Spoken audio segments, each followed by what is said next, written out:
Assalamualaikum warahmatullahi wabarakatuh. Kembali lagi di channel Jarwo Songha. Nah, kali ini saya sudah bersama dengan seniman dari Lampung Utara yang luar biasa ya guys. Pasti kalian akan ternganga melihat prestasinya. Nah, bahkan dari dunia tari dia bisa beli mobil guys. Wah, luar biasa. Langsung saja kita akan ngobrol-ngobrol dengan Kak Maru. Assalamualaikum Kak. Waalaikumsalam. Aku nyapa dulu boleh ya? Oh, boleh, silakan. Assalamualaikum, halo semuanya. Waalaikumsalam. Saya senang sekali berada di lamannya Sujarwo Songha. Saya akan berbagi mengenai pengalaman karya ya. Jadi sebetulnya ya berkesenian itu adalah hobi hobi yang sudah dari sejak kecil, kemudian bahkan dari dalam perut ya. Mungkin dari dalam perut udah dilatih kayaknya. Jadi berkesenian itu hobi yang emang dari kecil memang sudah secara otomatis mungkin ya. Kalau Otomatis motor ya. Dulu kalau dengar musik nggak sengaja gerak sendiri gitu. Oh, kan, gitu. joget sendiri gitu kan. Kemudian waktu SD juga pernah lomba baca puisi, kemudian pernah juga SMP pernah ikut latihan teater dan lain sebagainya, sampai waktu SMA pernah ikut sanggar-sanggar tari juga pernah. Oke, waktu itu SMA juga. Iya. SMA-nya di mana? Aku waktu itu di SMA Negeri 3 Kota Bumi. Jadi dari SD langsung ke SMA? Enggak dong. Enggak ya, ada SMP juga. Tetap berproses.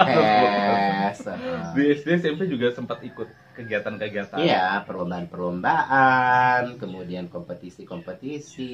Jadi ya namanya anak sekolah, kita akan mengukur kemampuan kita sejauh mana sih ketika kita sudah bisa menang dalam perlombaan-perlombaan. Oke. Nah, terus kakak kan tinggal di Kota Bumi, ya kan? Secara kita lihat itu di daerah, ya kan kak? Dan kemudian kakak dengan modal nekat membuka sanggar tari. Iya. Oke, itu gimana ceritanya sampai lahirnya Marula Diva? Iya. Jadi kita tuh berawal dari kecintaan ya. Karena gini, aku melihat waktu aku masih jadi seorang penari, aku melihat ada sesuatu yang menarik gitu loh. Ada sesuatu yang menarik di dalamnya. Yang pertama, dalam dunia kesenian, ketika kita mempunyai katakanlah skill yang bagus, selain kita bisa mewakili daerah, kemudian kita bisa berpergian, kemudian kita juga bisa melakukan hobi dengan traveling ya. Dan itu juga tentunya dibiayai oleh ya sponsor atau si penyelenggara gitu kan. Jadi awal sekali saya membuat Marula Diva atau grup kesenian Marula Diva itu awalnya karena berawal dari setelah kembali dari menjadi duta pemuda Indonesia di Gorontalo. Saya mulai berpikir bahwa setelah kembalinya saya dari sini, saya niatin saya harus punya binaan, saya harus punya yang namanya saya punya penari sendiri, saya punya karya sendiri, saya punya identitas sendiri, saya punya style sendiri gitu ya. Itu ya akhirnya ya dengan susah payah, dengan susah tertatih-tatih ya. Jadi ingat sekali saya waktu itu kan memulainya dengan bukan dengan langsung dapat sponsor, langsung dapat dukungan dari orang-orang yang berduit, nggak. Jadi semua dimulai dari nol. Kemudian saya juga waktu itu hanya beberapa orang yang ketika saya, ayo mau nggak gitu kan berproses dengan saya, mau nggak gitu belajar nari dengan saya. Jadi dari waktu itu cuman berapa orang ya, sekitar 5 orang gitu kan. Dari sekitar 5 orang itulah yang saya bina. Kemudian ingat dong pada saat itu begitu sudah mulai latihan-latihan kan kita mulai coba nih jajal mau ikut lomba. Dan aku kan belum punya tuh namanya kostum, aksesoris tuh belum punya. Jadi begitu mau lomba, besok H-2 sebelum lomba itu aku ke pasar cari bahan. Jadi jahit sendiri gitu kan. Jahit sendiri? Jahit sendiri karena untuk lomba itu. Ala kadarnya Kak, tapi ya alhamdulillah gitu kan. Semuanya itu terlewati gitu kan. Tapi saya juga pernah waktu itu membuat sigar. Sigar itu saya buat sendiri. Waktu itu pernah kan aku kan belum punya duit banyak tuh untuk pesan, atau waktu itu juga belum benar-benar yang mahir bikin aksesoris tari. Jadi ceritanya adalah limbah kaleng susu. Dulu kan ponakanku kan susunya susu kaleng tuh, jadi banyak sampai ada berkarung-karung. Oh, berkarung-karung. Jadi kan aku memanfaatkan itu gitu loh. Aku memanfaatkan itu untuk aksesoris tariku. Jadi waktu itu aku kan belum ngerti tekniknya, sampai ya mungkin gunting yang aku gunakan juga salah, mungkin kan. Kemudian juga teknik yang aku gunakan juga salah, tapi tetap jadi, sigarnya tetap jadi. Kemudian kayak gelang burung juga jadi. Cuman ya itu tadi, tanganku semuanya pada sobek semua. Lah habisnya sih lu kaleng bekas juga lu gunting-gunting juga Ya, luar tapi biasa. itu jadi pengalaman, Tapi keren banget itu sih jadi ya. pengalaman yang luar biasa ya, sampai akhirnya aku bisa terapan yang ke atasnya lagi gitu loh. Oh ternyata kalau buat ini, oh medianya ini, oh kalau buat yang begini medianya begini. Sehingga dan nggak lama dari itu alhamdulillah beberapa aksesoris saya itu laku keras ya. Beberapa aksesoris saya laku keras dan sampai pernah terjual sampai ke Kalimantan dan juga ke Palembang. Iya. Aksesoris tari Itu aksesoris yang tarian handmade. semua ya. Iya, Oke, iya, luar iya. biasa.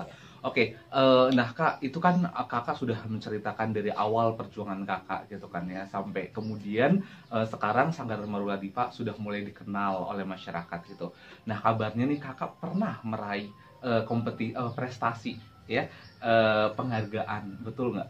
Iya benar.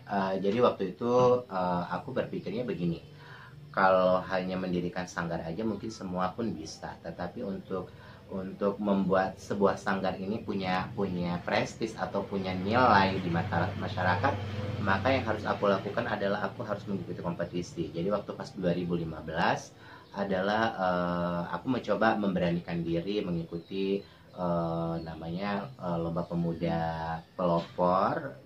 Aku memilih di bidang seni, budaya, dan pariwisata ya. Jadi yang aku majukan adalah proses kreatif aku di Sanggar Marula Dipa mulai dari awal sampai dengan saat itu gitu, dan sampai saat ini. Jadi di situ inti daripada perlombaan itu adalah bagaimana sih seseorang mempelopori bidang kepeloporannya, terutama dalam seni budaya. Dan saya alhamdulillahnya, karena kan saya waktu itu sudah mulai merintis ini dari 2007 ya. Jadi pas ketika 2015 ada beberapa banyak para penari yang dulu pernah saya ajarkan juga sekarang juga ikut menularkan ilmunya ke tempat dia tinggal gitu loh. Jadi pas 2015 itu aku berhasil meraih juara kedua untuk tingkat provinsi. Luar biasa. Iya, untuk tingkat provinsi di bidang seni budaya dan pariwisata di Lampung. Oke. Nah, berarti itu ada seleksi juga dari tingkat kabupaten. Ada. Jadi ada tingkat seleksinya. Jadi waktu itu tim juri mereka melakukan roadshow ke komunitas-komunitas, ke kelompok-kelompok yang ikut pula dalam perlombaan itu. Salah satunya di Sanggar Marula Dipa. Oke, nah Kak, terus Kakak sudah berproses sampai sekarang Marula Dipa ada, dan biasanya pada saat pandemi seperti saat ini dengan sebelum pandemi, bisa diceritakan perbedaannya nggak Kak? Iya, sebetulnya gini, kita pada saat sebelum pandemi dan ada pandemi sebetulnya ya ada pengaruhnya sih gitu kan. Pengaruhnya ya biasanya kalau tidak ada pandemi itu biasa kita sehari bisa 3 tim. Ya biasanya Sabtu Minggu atau tiap weekend itu selalu keluar gitu. Entah itu yang minimal 1 tim atau misalnya sampai 4 tim, bahkan pernah sampai 5 tim dalam sehari gitu kan. Kemudian setelah pandemi ini ya jadi agak konstan sedikit ya. Misalnya harusnya kita pekan ini 2 tim yang keluar, tapi pekan ini cuman misalnya Sabtu aja 1 tim, Minggu kosong, atau nanti Minggu besoknya Sabtu kosong, Minggunya ada 1 tim gitu loh. Jadi ya semua tetap disyukuri karena kita juga agak tidak nyaman juga dengan keadaan pandemi ini gitu loh kan. Betul. Nah, Kak, lalu bagaimana Kakak memanagenya Misalkan dalam satu hari itu ada 5 tim yang keluar.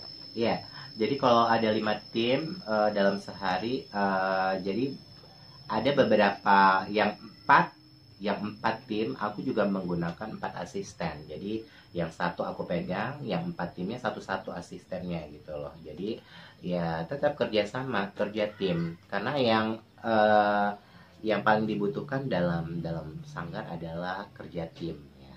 Oh, ada asistennya juga. Iya, Iya. ada Nah, asisten ini yang menggantikan posisi kakak ya. Iya, Mulai dari make upnya iya. dan lain sebagainya. Mengakomodir penari, kemudian bagaimana di lapangan, termasuk tes musik kali, mengatur komposisi penari. Mereka kadang-kadang kan kita ditempatkan pada posisi yang sempit, yang lebar, yang memanjang gitu kan.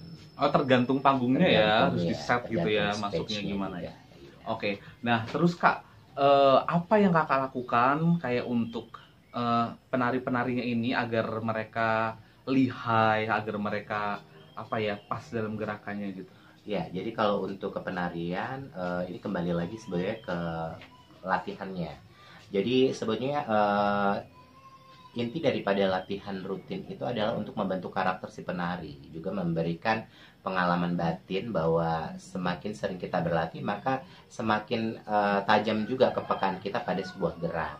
Karena kan aku kalau di jadwal latihannya kan seminggu 2 kali tuh, tiap hari Rabu dan hari Jumat gitu kan. Jadi ya itu tadi, aku mentreatment penariku pada saat latihan. Jadi bukan pada saat aku membuat sebuah tarian, ini loh, ayo kamu harus nari sebagus mungkin, harus lincah, no. Jadi dengan sendirinya mengalir gitu loh.